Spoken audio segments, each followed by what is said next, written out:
ده هنا يعني انت بتمسكي لي ده تمام وانا امسك ده وبغمي عينيا وبيبقى ليا 5 مرات اللي انا احط المعلقه في الطبق ده واحطها هنا وهو مش هيحس انت نصيبك بقى القطن ده وزنه خفيف فانت نصيبك بقى يعني حطيت حاجه في المعلقه او ما حطيتش انت هتحس ان انت ما حطيتش في الحالتين فالمفروض هتغمي عينيك وتاخدي من تحت بالمعلقه وانت غمي عينيك تحطي فوق وفي الاخر بعد 5 سكوبس تقولي في كام قطنه فوق 5 سكوبس يعني ملعقه واللي هيخسر في التشالنج ده اكتر واحد هيخسر خالص مننا هيشرب كوبايه الشاي. يا الهي اقول لكم حاجه يعني ممكن حد يقول لنا اللي هيخسر نعمل فيه ايه؟ يلا على ما نخلص قولوا لنا. تعالى بقى هناكل قطن بدأنا غباء. انا اول واحد مفيش فايده والله العظيم مفيش فايده عايزين ننمو البلد قابلني يلا.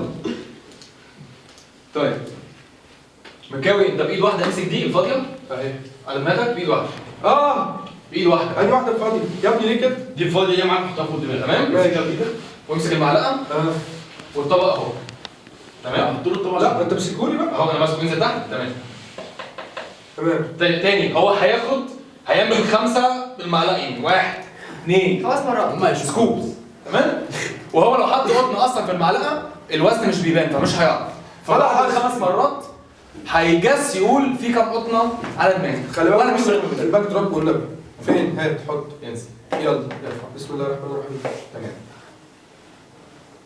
ادي اهو ايه يا عم انت؟ ماشي تمام. واحد ايوه ماشي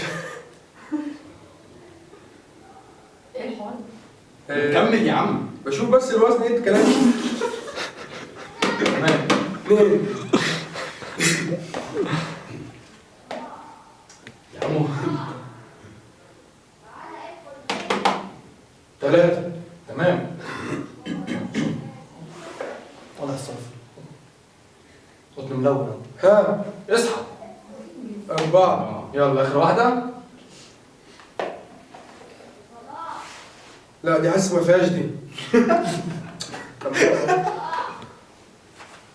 ها 5 اقول لك في كام واحده؟ لا ما ينفعش تحط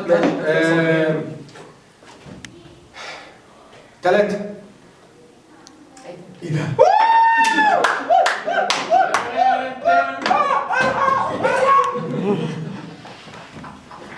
يا ابني ما تبقاش غبي بقى هديك على وشك هيتقابلوا وتقعد ارض